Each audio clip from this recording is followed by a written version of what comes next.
So good morning, everybody. Welcome to Medical Grand Rounds.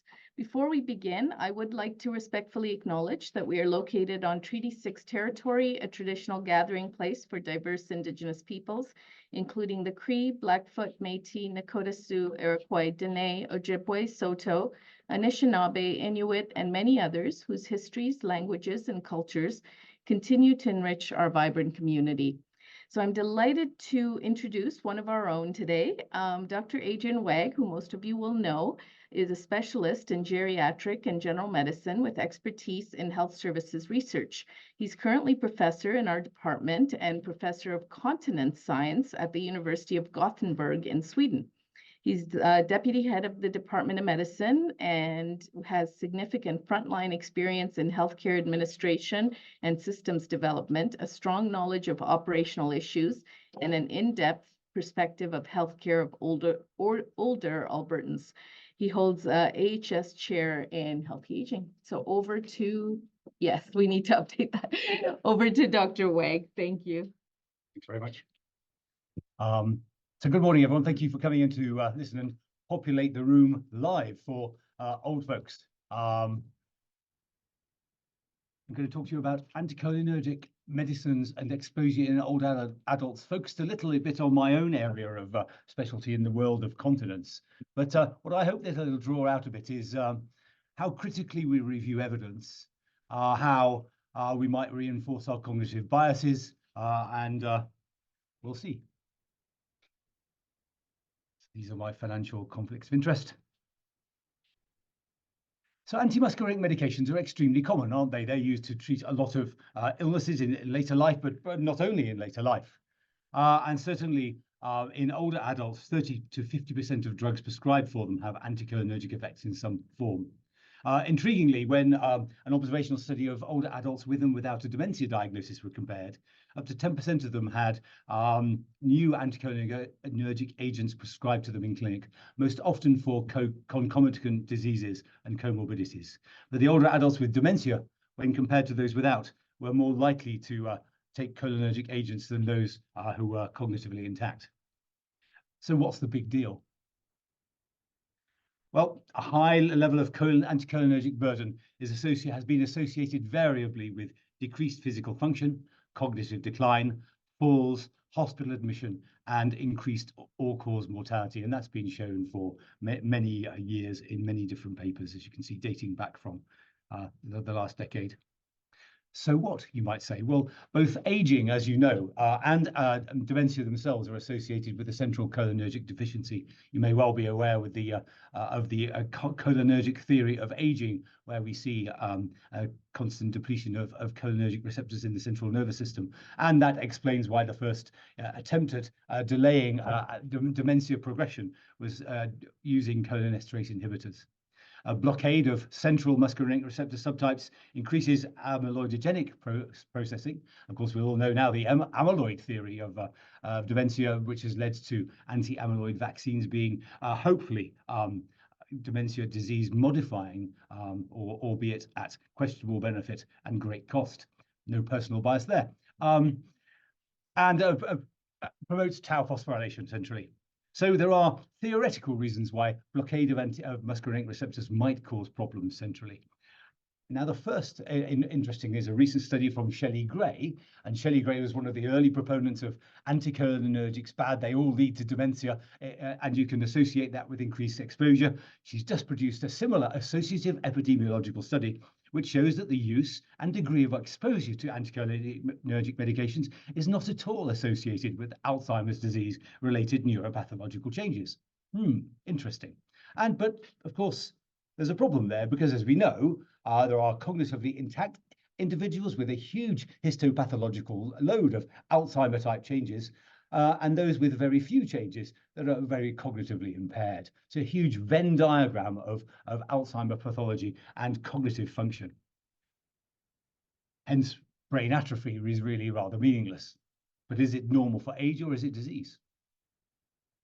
So if we go a little bit further, we look at other associative studies back from 2003, the Anticholinergic Cognitive Burden Scale, of which more later, and serum anticholinergic activity were measured in a sample of older adults, and the propensity to score poorly on the mini-mental state examination score examined. And as you can see, the higher the serum anticholinergic activity, the greater the probability of scoring poorly on the MMSE. Okay, so supportive.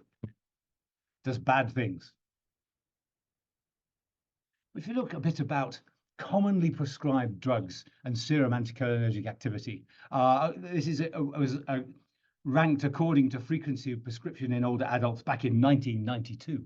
Presumably when some of you weren't born in the audience, but unfortunately I was. But there we are. Maybe, unfortunately, maybe the wrong term. But you think, okay, there's drugs here that you wouldn't even think should be on that list. Furosemide, digoxin, warfarin, cimetidine and ranitidine are highly antimuscarinic and have been associated with delirium in some older adults in case reports. So common drugs may be a problem. But what is anticholinergic burden? Well, it's simply been defined as the cumulative exposure to one or more anticholinergic medications and the associated increased risk of adverse events. You will be aware of a number of anticholinergic scales. In fact, there are 16 of them.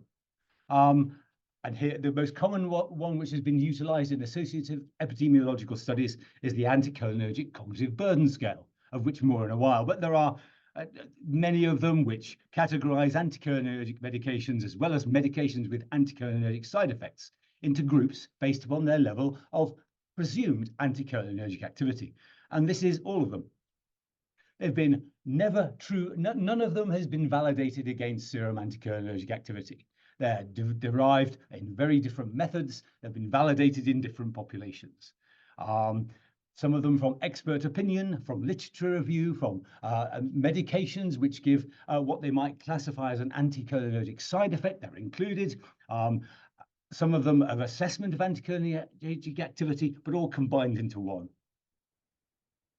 Now, if you look at the association between serum anticholinergic activity and cognitive performance in randomized controlled trials, you will see no association. But if you look at observational studies and the mini-mental state examination score as an index, you'd see a definite effect. Okay.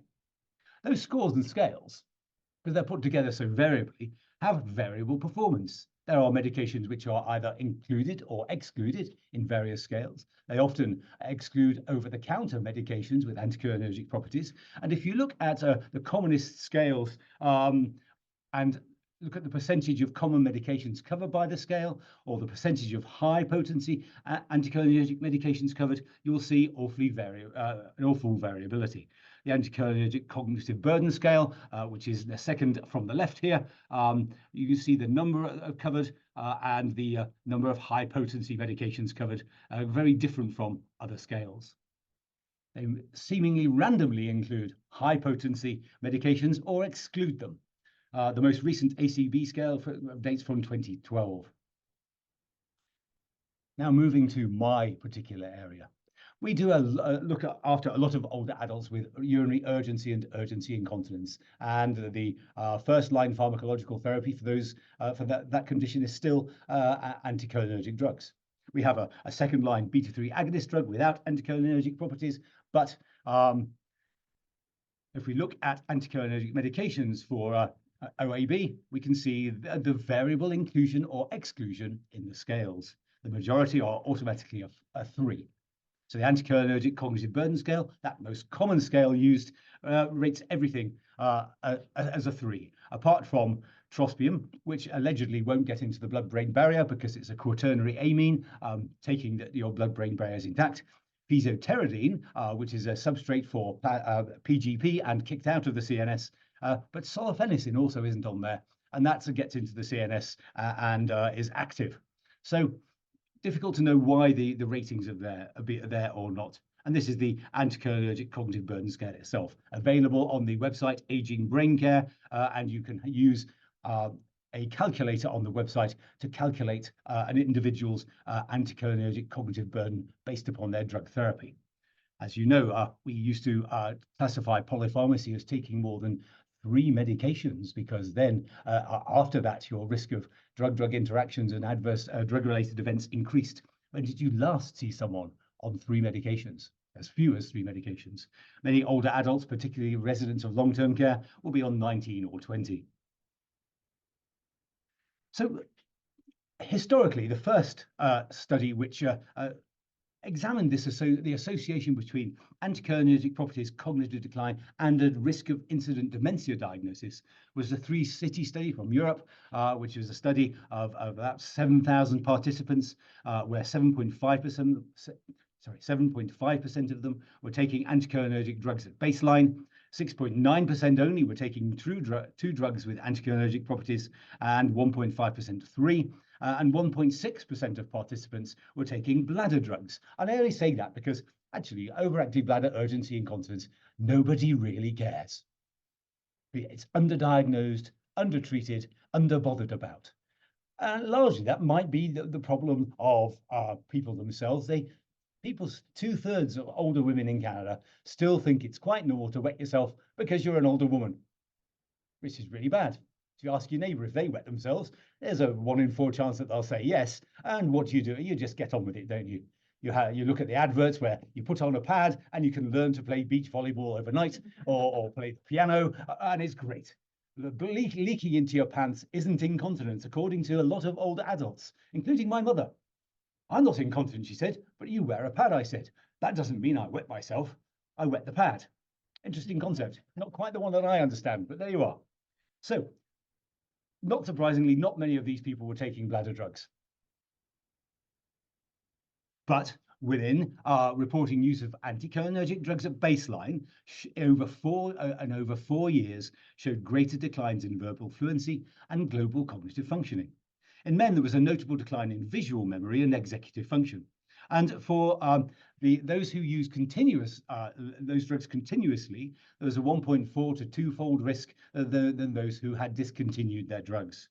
And the risk of incident dementia over the 4-year follow-up was also increased in continuous users only, with a hazard ratio of 1.65. Chris Fox, who's a psychiatrist who works in the United Kingdom, then looked at another epidemiological cohort, reported back in 2011, but the cohort was 1991 to 1993, in men and women over the age of 65. In this cohort, furosemide, dextropropoxyphene, which is a now discontinued opioid analgesic in the United Kingdom, used to be a common means of suicide, atenolol and nifedipine. And then over the 2 years of exposure, use of medications with anticholinergic properties was associated with a greater decline in the mini mental state examination score of 0.33 points than those not taking anticholinergics, and mortality was greater for those taking medications with definite anticholinergic properties. So mortality was greater, and everybody's going to die. So it's a risk of early mortality, I would say. But what this study doesn't do is control for protopathic bias. Many people were taking drugs with anticholinergic properties to manage diseases which might otherwise have led to a risk of early demise. I mentioned Shelley Gray, in the negative study around pathological change. And she produced, before this, back in 2015, this epidemiological studies which looked at daily dose exposure to antimuscarinics in 3,500 participants aged 65 and older with no dementia at study entry. Study took place between 1994 up to 2004, and then all participants received 2 yearly follow-up. And she calculated daily exposure based on dose and prescription data. And you can see here the people who are taking the various classes of drugs, antihistamines, gastrointestinal antispasmodics, antiarrhythmics, antiparkinsonians, motor accidents, and we can see 668 of them were taking bladder antimuscarinics. And if we moved on to oxybutynin immediate release, which in fact is probably a drug that has been most associated with the risk of cognitive decline in older adults and has the highest intolerability, something which we now no longer would recommend use. And I'll show you why that might be in a little while. So those people who were taking oxybutynin 5 milligrams daily, which was 1/3 of the maximum prescribed recommended dose, we can see 5 milligrams daily for 3 years. This was the dose accumulation. You could see a hazard ratio of 1.77 for a risk of incident dementia diagnosis. So, falsehood flies and truth comes limping after it. You might know that quote in some terms, often attributed to Mark Twain. Wrong. Actually, it was Jonathan Swift in the 18th century. This idea that sensationalist news is really travelled twice around the earth, everybody knows, before the truth comes out. What might be the underlying truth? The publication of this study was picked up by news agencies all around the world, and in fact led in the Scandinavian countries for Older Adults Association to say, on no account should you let your doctor prescribe you any drug with anticholinergic properties. Seems like a logical, sensible reaction, doesn't it? Then in the BMJ, as we know, impact factor 105, great. Richardson's group presented this, which looked at the crude and adjusted odds ratios of an incident dementia diagnosis by, again, these divine daily doses of anticholinergics on the anticholinergic cognitive burden scale, looking at drugs with anticholinergic properties. And as you can see, that the prescriptions of the ACB score ranked as 1, 2, or 3, an increasing number, an adjusted risk of dementia associated with an increasing anticholinergic cognitive burden load. One thing, small effect size, odds ratios between prescriptions of any drug, with 1, 2, or 3 being increasing potency, and an incidence in dementia diagnoses have been between 1.06 and 1.11, with no clear increase in association with increasing anticholinergic potency. And there are some really odd inconsistencies. ACB scaling class of medication, for example, antipsychotic drugs with a score of 3 showed no association with incident dementia diagnosis, whereas antidepressants and overactive bladder drugs did so. And in this paper, they also claimed they could see these relationships for exposures even 15 to 20 years before the diagnosis of dementia. Again, does that not suggest to you that there may be something around protopathic bias in operation here that wasn't fully controlled for in the study? But again, hits the headlines, dreadful, don't use these drugs. So in the States, never to be left out, in JAMA Neurology in 2016, the Alzheimer's Disease Neuroimaging Initiative cohort published this, which shows that use of medications with medium or high anticholinergic effects was associated with poorer cognition, particularly in immediate memory recall and executive function, reduced glucose metabolism on PET scanning in the brain and whole brain and temporal lobe atrophy and clinical decline. 301 participants without significant memory concerns and 101 with memory concerns. You can see here the anticholinergic group performing poorly across the range of the areas tested.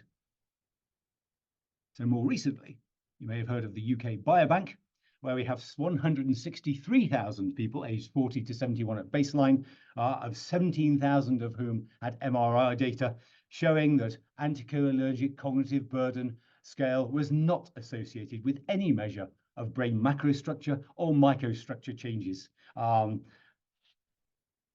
Did that make a headline? No. Where was it published? British Journal of Clinical Pharmacology. Pretty peripheral unless you're really interested. And in fact, in most studies, anticholinergic drug exposure has no effect on working memory. The increased risk of a dementia diagnosis associated with anticholinergics has been inconsistently observed, and 43% of studies have showed no association. Heard of them? No. This meta-analysis, again showing more recently in Age and Aging, one of the premier geriatric medicine journals, showed a pooled odds ratio for any drugs with anticholinergic activity and incident dementia of 1.2, with a confidence interval of 1.09 to 1.32 from 7 studies, so many of which you will have heard of: Gray, Richardson, all of those positive studies. And there have been a number of associative studies from various countries which have shown similar findings. Okay, well, what's the weight of evidence here? Is this true or not? Well, let's go back to that UK Biobank. Again, same cohort, same anticholinergic cognitive burden scale. Anticholinergic cognitive burden to most anticholinergic scales were predictive of dementia, but the association between anticholinergic cognitive burden and dementia held only for antidepressants, antiepileptics, and diuretics. And you can see here the hazard ratios across the classes of drugs with anticholinergic activities, ranging from a negative association, which includes immunosuppressants and the urological agents, through to antidepressants, antiepileptics. In the multi-domain Alzheimer preventive trial study, anticholinergic exposure and cognitive decline, defined by a quintile during that anticholinergic exposure, found no association between longitudinal exposure and cognitive decline in those over 70 said to be at risk of cognitive decline. And more of that later. So here we got the anticholinergic cognitive burden maximum score, the sum of scores, those who had anticholinergic drug exposure at baseline, and those who were anticholinergic users, classified by the scales, showing no difference over time between the users and the non-users. If we go back to our bladder antimuscarinics, because clearly we're quite interested in those. This community dwelling men and women aged over 65, 24,000 of them, 5.2% of them took a bladder antimuscarinic. Intriguingly, participants with impaired cognition were more likely to be taking an antimuscarinic than those without.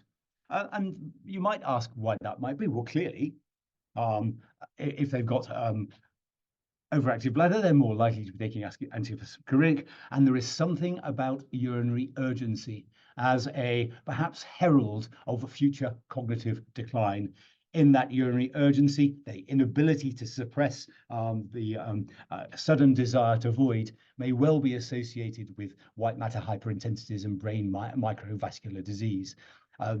May well be a final common pathway between cognitive decline, gait impairment, and cognition in older adults. We can see that those with normal cognition, 4% of them were taking antimuscarinics, with mild cognitive impairment, 5.6%, and 6% of those with dementia.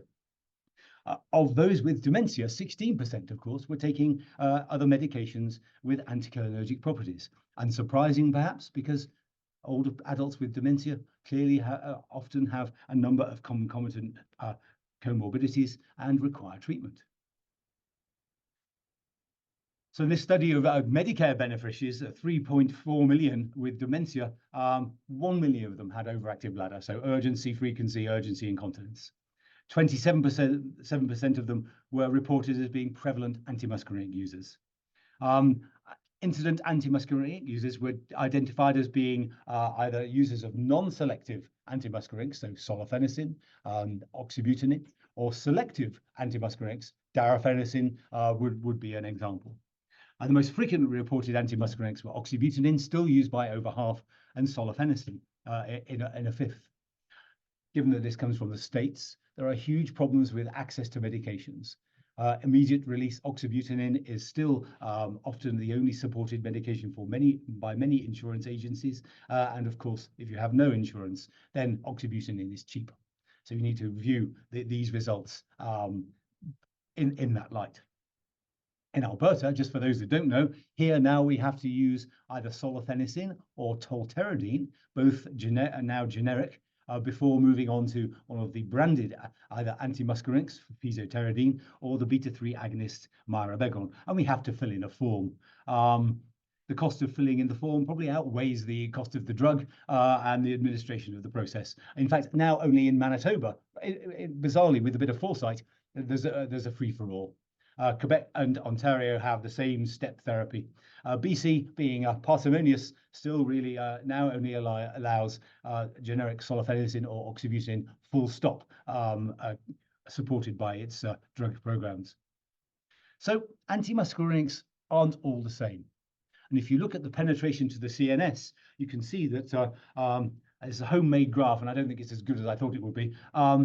Increasing anticholinergic potency on the left with the arrow, and the KPI for M1 receptors, those are probably the important ones in the brain, by drug here, and the degree of penetration of the blood-brain barrier shown as the thickness of the red arrow. So we've got oxybutynin, most penetrative, fairly potent, KPI of 9.9 for M1 receptors and gets into the brain. In fact, if you inject this oxybutynin into a rhesus monkey, you can look beautifully at its massive distribution within 45 minutes. 3 of these drugs are substrates for active transport out of the CNS by the permeability glycoproteins, and those are darafenacin, 5-hydroxymethyltolterodine, which is the drug to which fesoterodine, a prodrug, is converted, and trospium. So they're actively kicked out of the blood-brain barrier. Also, trospium gets there almost undetectably, and you need to have a leaky blood-brain barrier to get there in the first place. Intriguingly, that those new drugs, the beta-3 agonist, mirabegron, is an inhibitor of permeability glycoproteins. So if you're taking concomitant therapy, we don't know to what extent your CNS level of the concomitant antimuscarinic is increased in the CNS as yet. There's one study which I've recently reported on that. So you can see if you give in an in vivo study the brain penetration, you can and measure it in plasma, brain, and CSF. Not surprisingly, this allies to the graph. So levels of 5-hydroxymethyltolterodine, very little in the brain, oxybutynin, and solifenacin, quite highly penetrative.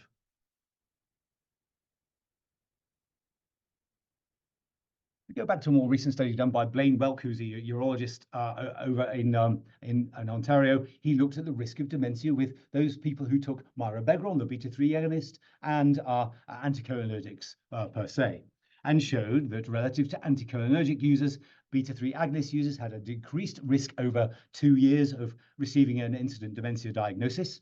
The increased risk of the antimuscarinic cohort was 23%.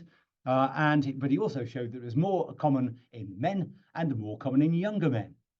It doesn't quite go with this old people are more at risk. And of course, there were many more women in the cohort. When he looked at the differential risk of antimuscarinics, you can see here that with oxybutynin, putatively the most likely to be associated with the problem as reference, there was a non-statistically significant, probably based on sample size in patient years of follow-up, of an increased risk with some of the drugs, but non-statistically significant for any of them. And this is fairly well controlled for protopathic bias. You can see that in the lower box here, the controls analysis done. It's from the French, anticholinergic drugs over a 5-year period from their National Administrative Database set, which showed an increased risk of dementia of odds ratio of 1.23, associated again with that daily dose calculation. And you can see increased exposure, increased risk. We see that fesoterodine, non-significant. Trospium, intriguing because it shouldn't really get into the CNS. Solifenacin and oxybutynin are all there. Trospium showing no statistically significant increased risk. This is from the longitudinal health insurance database, I think in Korea, again showing a similar association. The higher the exposure, the more likely their increased risk. But very small numbers of people with a dementia diagnosis.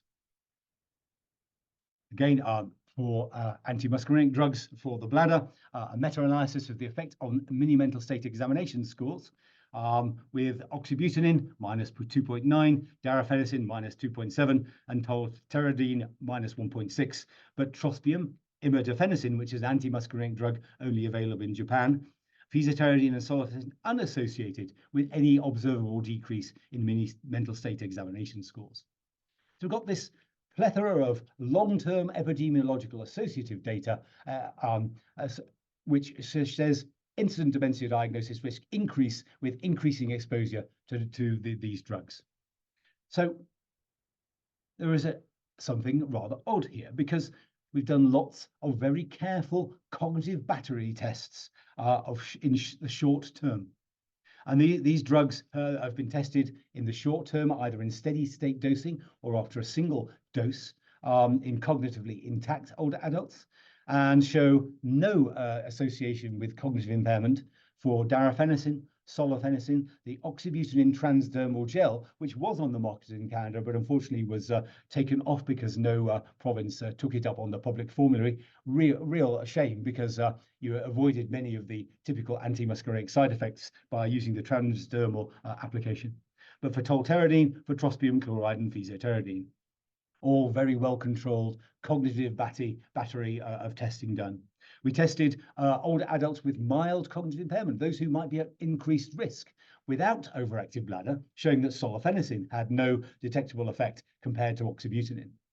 And recently we've done a study of mild cognitive impairment with overactive bladder. So remember, we thought that the overactive bladder brain might be more at risk than perhaps just older adults with mild cognitive impairment. And we show no impact of fesoterodine and the same battery used in the solifenacin study. But intriguingly, we also found at the same steady state dosing of oxybutynin, no impact of oxybutynin. Saying something about maybe the weight we put on perhaps randomly distributed findings. Admittedly, these are all studies with fairly small sample sizes, but were suitably powered for their primary outcome. There have also been clinical trials of overactive bladder drugs, which have looked at mini mental state examination scores over 3 months as part of their registration trials. So those of fesoterodine in community dwelling older adults, solifenacin and propivarine have monitored those scores and found no change over 3 months. Well, I'm sure Richard Comiccioli, who's in the audience here, will say, 3 months, that's ridiculous. You wouldn't expect to find anything.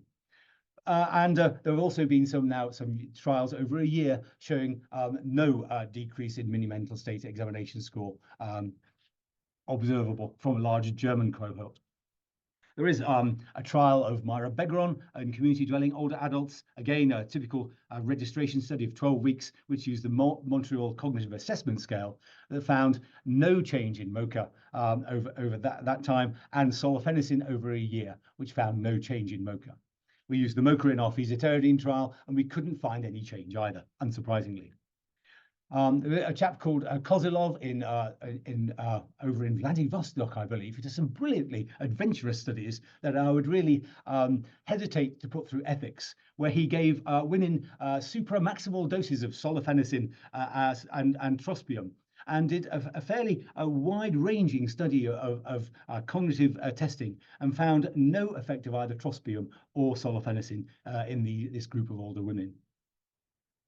So here, this is our data from solifenacin in older adults with mild cognitive impairment, where the primary endpoint was change in cognitive function at 6 hours, when we thought to have the Tmax, and oxybutynin at 2 hours. And you can see that this is the oxybutynin change, and this is solifenacin showing a decrement with oxybutynin, which wasn't seen with solifenacin. This is our older adults with mild cognitive impairment and overactive bladder, showing no change at all. In fact, the statistically significantly different findings were seemingly occurred at random throughout the cognitive battery. The primary endpoint showed no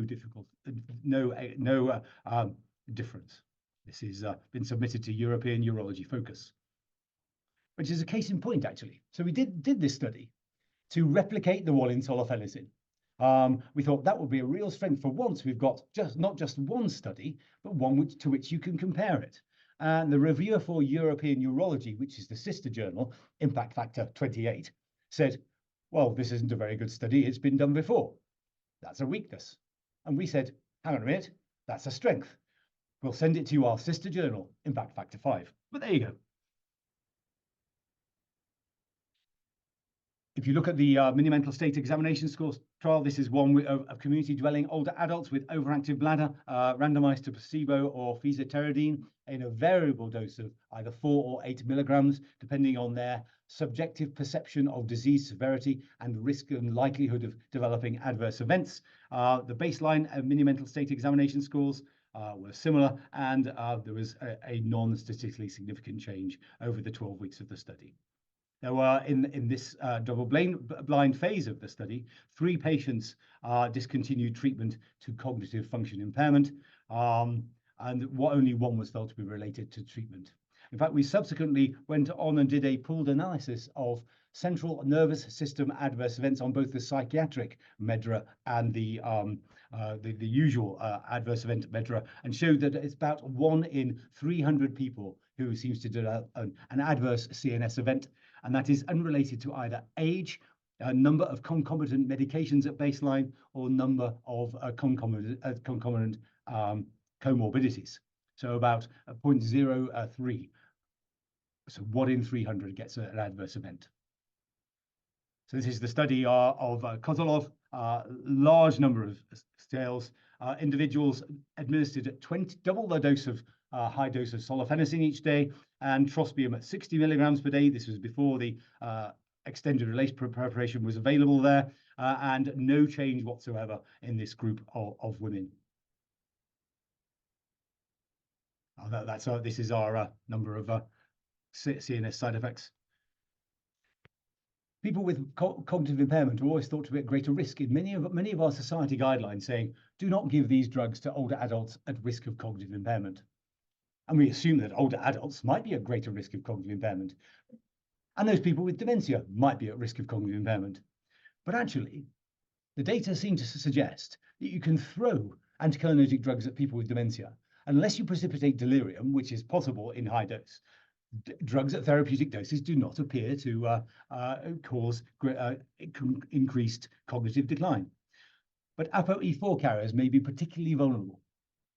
Obviously, we don't know that. We're seeing an increasing number of people sending their or going off to BC to be ApoE4 type tested these days, which obviously determines some degree of risk for Alzheimer's. So people with dementia don't necessarily undergo cognitive decline if you put anticholinergic drugs onto them.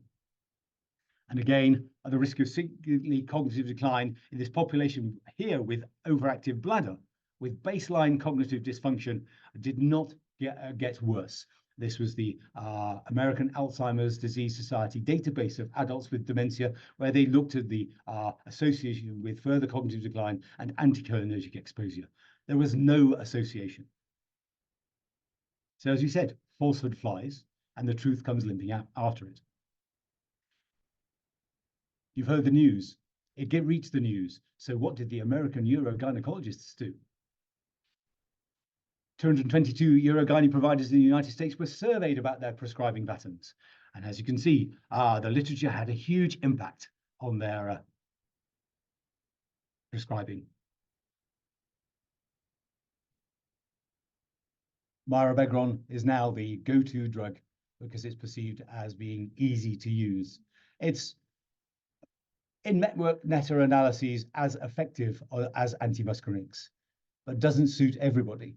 And the unfortunate consequence has been that we've been left with untreated older adults who are miserable and wet, and we shouldn't let that happen. So what can we conclude? We might say that single antimuscarinic agents may be comparatively safe. Many of these data come from older adults with long duration of exposure. Combinations or the presence of a high antimuscarinic load may not be completely safe. Long exposure times may be undesirable, and the data suggests that once you get someone controlled with a bladder antimuscarinic for about 6 months, you can stop the antimuscarinic, and there's about a 50% chance of them managing without a drug. Unfortunately, this is less likely in older adults. A trial in Korea looked at people under and over the age of 55, took their drug away from them, and those in the older cohorts were far more likely than the younger cohorts, statistically significantly so, to request their treatment back. Deterioration can be seen within 2 weeks of drug cessation. In cognitively intact older people, for the majority of antimuscarinics at therapeutic dose, no effect can be identified in the short term. In older people with mild cognitive impairment, no adverse of solifenacin or physioterdine versus placebo can be detected. And in clinical trials using the Mini-Mental State Examination Score and MoCA, there is no detectable effect, suggesting that they're too blunt of an instrument. There is poor and moderate concordance between our 16 scales used to define anticholinergic exposure, leading to a misclassification bias. Intriguingly, one paper even goes, we found an association depending on which scale we used. So pick your scale according to your presupposed hypothesis. Anticholinergics are clearly used for diseases and urinary symptoms that are markers for cognitive decline. And this protopathic bias has not been fully explained and may explain the condition that specific associations reported. Increased risk of a dementia diagnosis associated with anticholinergics is inconsistently observed. As we said, 43% has shown no association, and largely limited to populations aged over 50 and largely over 65 with long-term exposure. So what is your take home? Maybe we should all think of it and not assume, and be more critical of how we read our literature and weigh the evidence in a little more critical way than perhaps we've done in this particular case. Thank you very much for listening, and good morning. I'm happy to take any questions, should there be any.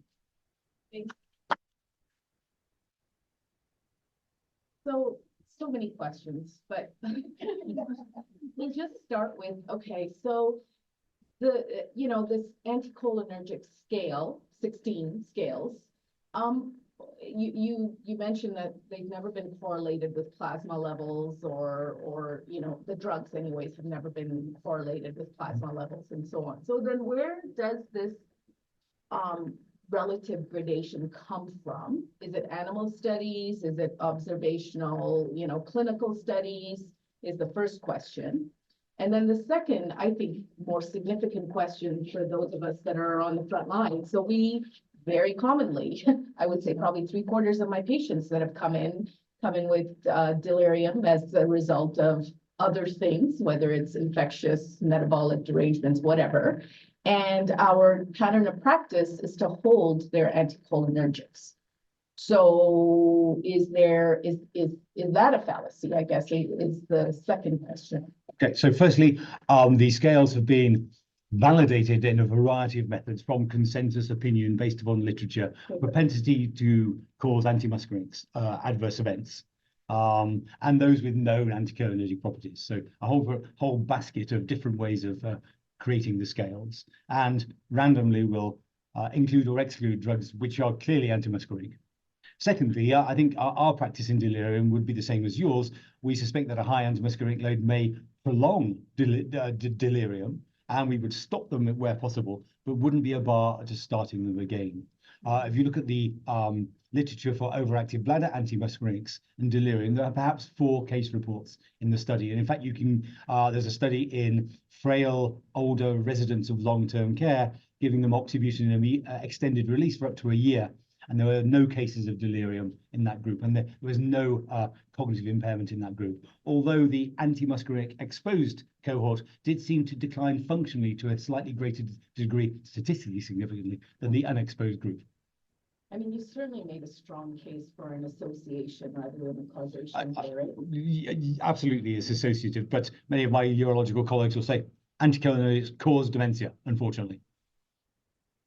Richard. Oh, hang on. Richard's going to put me right. Just one. It's general direction. Very comprehensive review.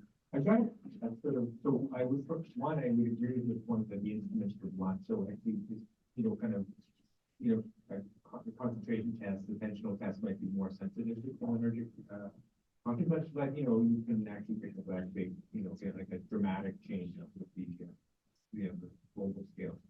My question was a bit of a corollary to Armin's. So do you find, again, comprehensive reviews, you kind of look through the literature, studies that show stopping an anticholinergic improves cognition? Like, this is sort of different than starting one will worsen cognition. So stopping it will improve or affect cognition. There are 2 studies in long-term care which have looked at that through deprescribing. And one of, I think, the 3 or 4 that I found suggested that there may be a decrement in BPSD in the group which have had anticholinergics removed, but no improvement in cognition has been reported as yet. Another thing is we've been sort of looking at cholinergic damage to the brain, like atrophy, white matter change, We don't have peptide ligands available here, but people have looked at that. Any literature on the susceptibility in relationship to cholinergic system damage? For example, Lewy body disease patients have cholinergic damage that's more than even Alzheimer's disease.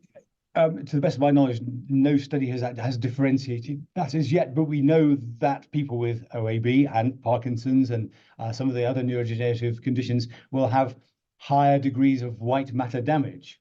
And this is the final common pathway. And we know for older adults in the continence world that if you've got this high white matter hyperintensity damage, you're more likely to have detrusor overactivity, be gait impaired, and be cognitively impaired. So yes, there is probably some propensity. And we've seen in clinical practice some people who are incredibly sensitive to anticholinergic exposure. A case several years ago, in fact, back in the UK, it's a long time now, been here 14 years, a transdermal oxybutynin given. He woke up and was hitting his wife, took it away, he stopped. So being slightly nerdy academic, gave him some back and he hit his wife. Didn't do any damage, Fraulein, so that's okay. So I would re-challenge just to make sure. So some people are sensitive, but there's no way of prognosticating that to the best of my knowledge. Sounds a bit like normal pressure hydrocephalus. Well, if you ask Dr. Gibson, that's a fallacious condition that doesn't exist, but there we are. Okay, a couple of questions online. Dr. Ferrara, are the potential risks flagged when ordering drugs in EMR? So age plus drug plus diagnosis of dementia equals increased risk of AEs. I guess, I mean, I would hold and say that more in our current EMR. Yeah, the EMR, as I recall, Dr. Canna, when Connect Care was first introduced, put in the Beers criteria for potentially inappropriate medications, and medications with anticholinergic properties will come up as being potentially inappropriate. No more Spiriva, Giovanni. It's bad for you. That's why you want that sort of generalist approach. Okay, interesting question here. Do you recommend a pill in the pocket oxybutynin use, for example, before leaving house for an event? So is it a cumulative effect, or can you use it as I'm leaving the house today? Yeah, we do use as required oxybutynin immediate release at 2.5 milligrams because it's cheap and it's very tolerable at that very low dose. There are 2 studies which would support that, both in terms of dose and in PRN use. And now there's a study which has used PRN fesoterodine. Intriguing because it's actually because it's extended release, it's a much lower, but can be used on an as-needed basis. No studies which have used cognitive outcomes on PRN use. An interesting thought. Okay. So with that, if you have any other questions for Dr. Wegg, I'm sure he would be delighted to hear from you. And on behalf of the department, thank you, Dr. Wegg. And just an announcement, next week will be our Medical Jeopardy. Are we still? We probably are still looking for at least 2 more. Oh, sorry. Well, looking for 2 more people for the team. 2 more people for the team. So there we go. All right. Well, thank you. Thank you.